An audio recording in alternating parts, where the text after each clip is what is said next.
Well, after Arsenal, I said we'd come back for Liverpool. And then I started playing the games to get us to Liverpool, and the next thing I knew, I was finishing the Liverpool game that we were going to play, and it turned into a whole thing. I honestly went to bed about 3:30 in the morning, and I wasn't all that tired. Chances are I probably could have finished this season out had I set my mind to it. But as it stands, we're back for the Liverpool game. The January transfer window is open, and the club is still in the same place it was last time. My name's FM Jellicoe, and this is the Palace March, Episode 5.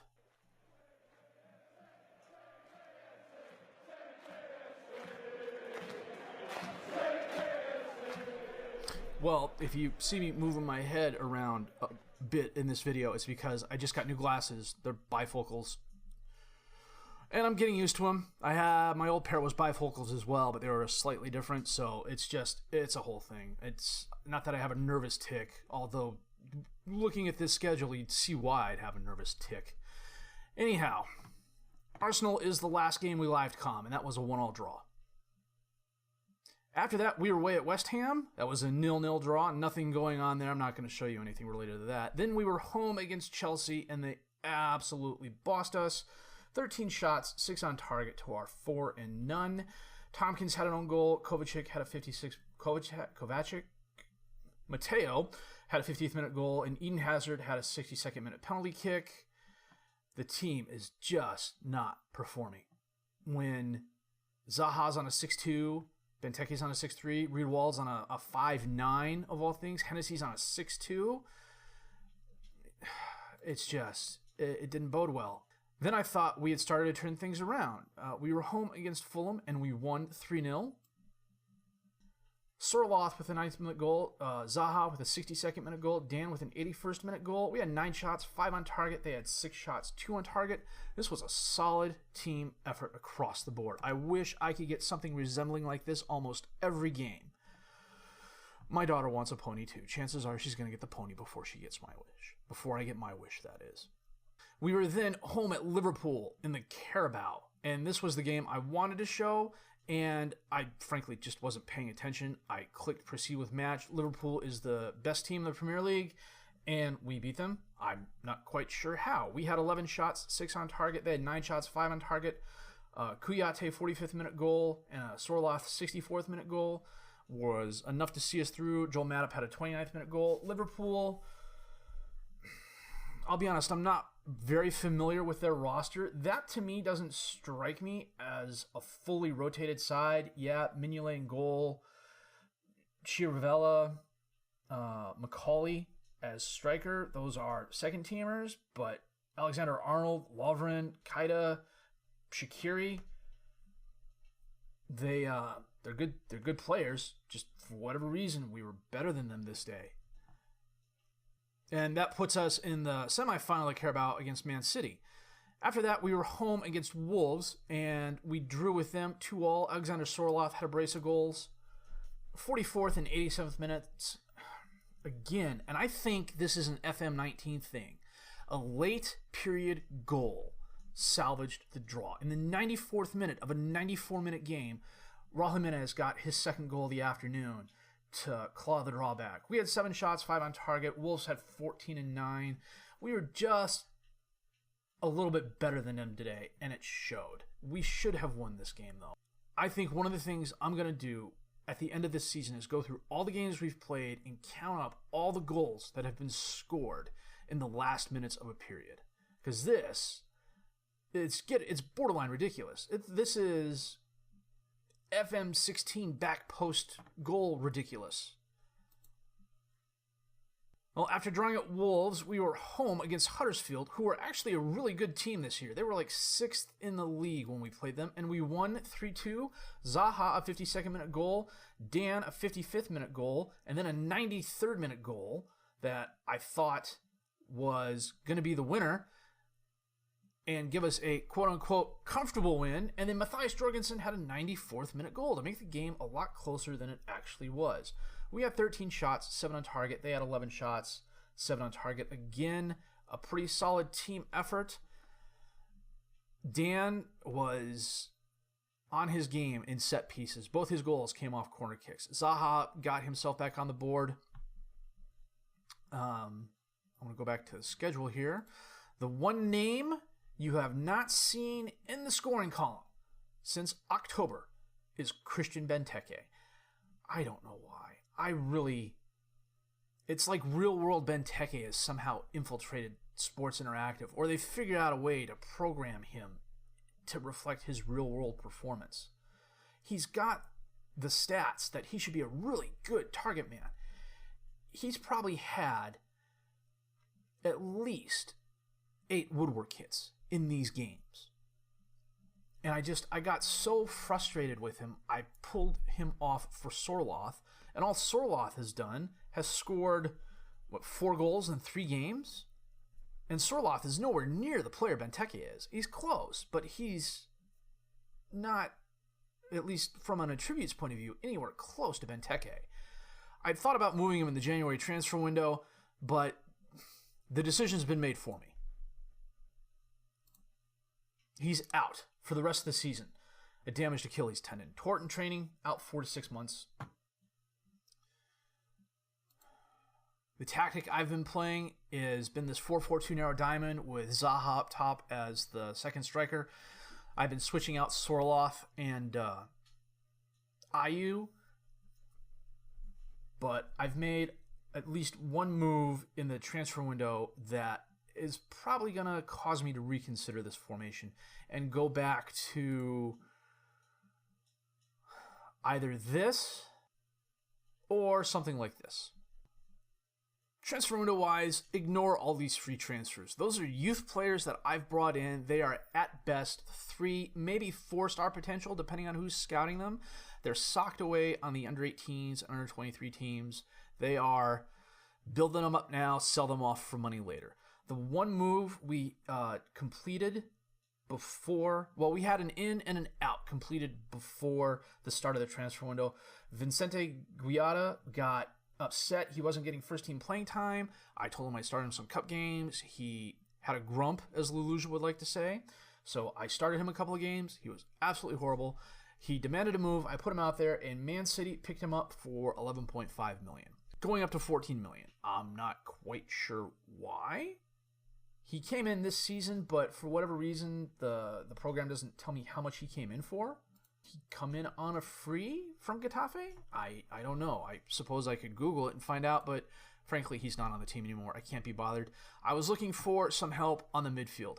One of the things I've decided is that we're going to get younger in a couple of positions this year. I do have players like Chris Mepham waiting in the wings to come in next year on the defensive back line, but I wanted to get younger on the midfield line. James MacArthur is just... he's not doing it anymore. I had to put him on rest for 2 weeks just so he could recover.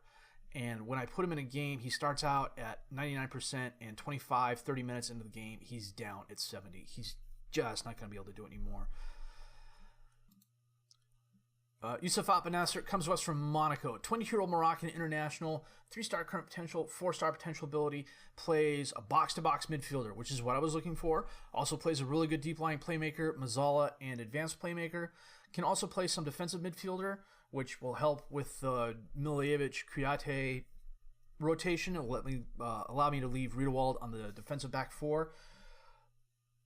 Doesn't exactly stand out in any one area, but he's not bad in any one area either. You know, when a long throw of 8 is your worst attribute, that's a really good thing. The finishing of 9 is a little bit on the low side, but then again, he's a midfielder. I'm not expecting him to be in this scrum. I'm expecting him to start the pass that leads to the scrum in front of the goal. Pretty good physicals, pretty good mentals, pretty good technicals. All in all, a solid player, well worth the money I spent for him. The transfer window has just opened. The scouts are out and looking. I've got a $13.5 million transfer budget. I've got about $200,000 to play with on the payroll. Worst comes to worst, I can also move money off the scouting budget. I've got $1.82 million, and that's 4 months in after I set it at like $2 million, so I can always move that down. So we're going to be busy this transfer window. Maybe not as busy as I want to be. A lot of it is just going to be looking at players and seeing if we can't go out and find some cheap options to come in. I want to try and follow the team edict in bringing in young players. So my cutoff is about 26, 27, unless there's a really good 30-year-old player out there. And by really good, I mean like 4-star, 4.5-star ability who's willing to come in for fairly cheap. Then the youth movement starts this year. Table-wise, we haven't really moved. At one point in time, we were in the drop zone. We've clawed our way out of that. We are currently in 15th place on 20 points. We're sharing 20 points with Wolves and Cardiff. Man United fired Jose a couple of weeks ago. They hired in Pellegrini, I want to say. Yeah, they hired in Pellegrini. He's kind of turned things around. But it's going to be interesting to see if they can get their way out of the relegation zone. Today, we are going to play Liverpool, who are still undefeated. They've had the one draw, 55 points in 19 games. They're going for an invincible season, and chances are they could get it. I'd like to think we can give them a good game today, but we shall have to see. So I'm going to go through, figure out which tactic I want to use, set my best 11 for that, and then we will be back with a game against Liverpool in just a bit. Well, today we are away at Anfield, and it is sleeting. Fun times.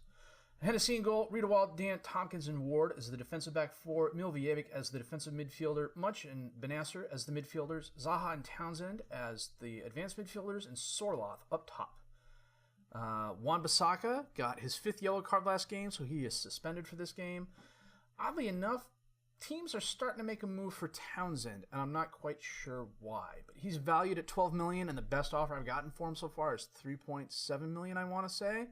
And I'm not having that. I'm willing to take a little bit of a loss on a player, but not that much of a loss. Now, we are moving left to right here. A lot of back and forth. Okay. Sorloth. Is he fouled? Kaida got sent off in the 3rd minute. Wow. Okay. Well, we're a man up on Liverpool, and we've got 87 minutes to do something with it. You know what? We are going to go to the attack. Shaqiri holds the ball up, crosses it in, and he scores. It's a good thing we're going to the attack.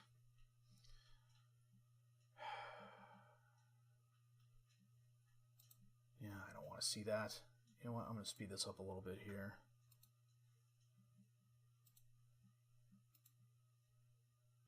Now, 33 minutes in, we finally get our second highlight. Virgil to Robertson, to Milner, to Milvievic.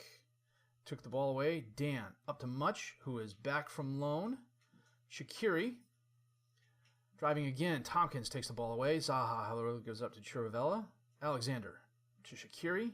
Back to Alexander. To Ward, who kicks the ball, and Virgil gets it. Shaqiri, diving left. Good grief. You know what?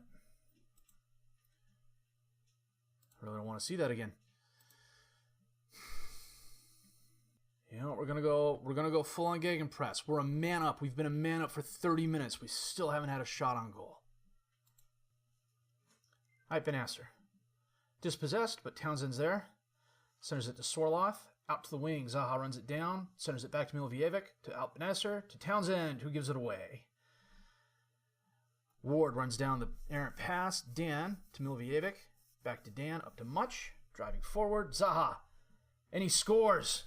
Oh, it looks like he shot it over the left shoulder of the Liverpool keeper. Is that Allison? Yeah, I think it's Allison. We'll find out here. Okay, this I want to watch.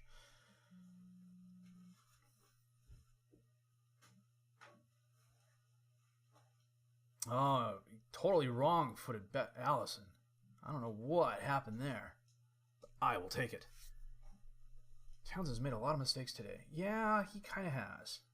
Then again, looks like Ward has, and Sorloth has. Yeah. Pep talk. Aggressive. Show me something else. Moving right to left now. Riedewald to Much to Zaha. Dan to Milvievic. Up into space. Zaha runs it down, crosses it in. Townsend's there and he scores. Okay. Can we be the team that beats Liverpool? Granted, they're a man down, but a win is a win no matter what. Off the opening kickoff. Nice cross by Zaha. Nice header by Townsend. Okay, boys. Can we do this? 55 minutes in. Okay, 60 minutes in. We are going to make a couple of changes here. Kuyate is going to come on for Milivojevic. Suarez is going to come on for Riedewald. And we are going to save our last substitute. Gomez, back to Lovren. Over to Shaqiri, to Alexander, to Shaqiri, driving right. Mane, to Wijnaldum. Oh, what happened there?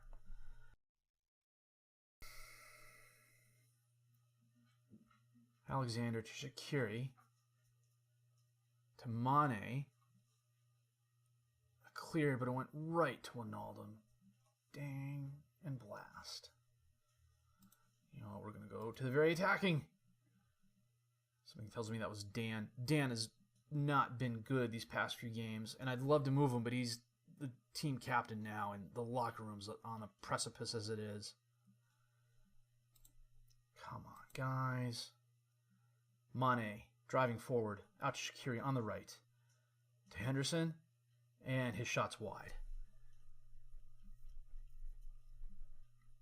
Shaqiri with a penalty kick above the crossbar. Well, free kick. 3 minutes left. 4 minutes of extra time. Is FM19 going to come through again and give us a last-minute equalizer? No, they are not. 87 minutes, we were a man up. And they still had 15 shots, 6 on target. And the possession advantage. Is it the Thames shirt? Did I just get FM'd because of that?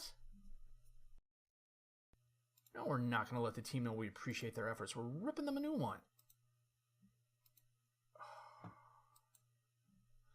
That's been happening a lot, too. Well, what do you think? Man City, or Man City? I think what we're going to do is skip the FA Cup third round game and the Carabaos and just come back for Man City at the end of January. It'll be the end of the transfer window. We can get all the moves in that out of the way. The team will look probably a little bit different when we get back.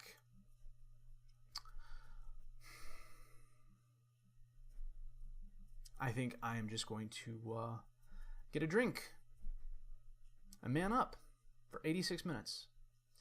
And Liverpool still beats us. And they're still unbeaten. And Man United's out of the drop zone. And we're tied with them. Fun times. Man, oh man, oh man. Well, if you liked what you've seen and heard there, please give a like, subscribe to the channel for more content. Questions, criticisms, comments, leave them down below. I'll answer them as fast as I can. If you thought that was an FM job, let me know. If you thought it was something I did, let me know. My name is FM Jellico. I thank you for watching.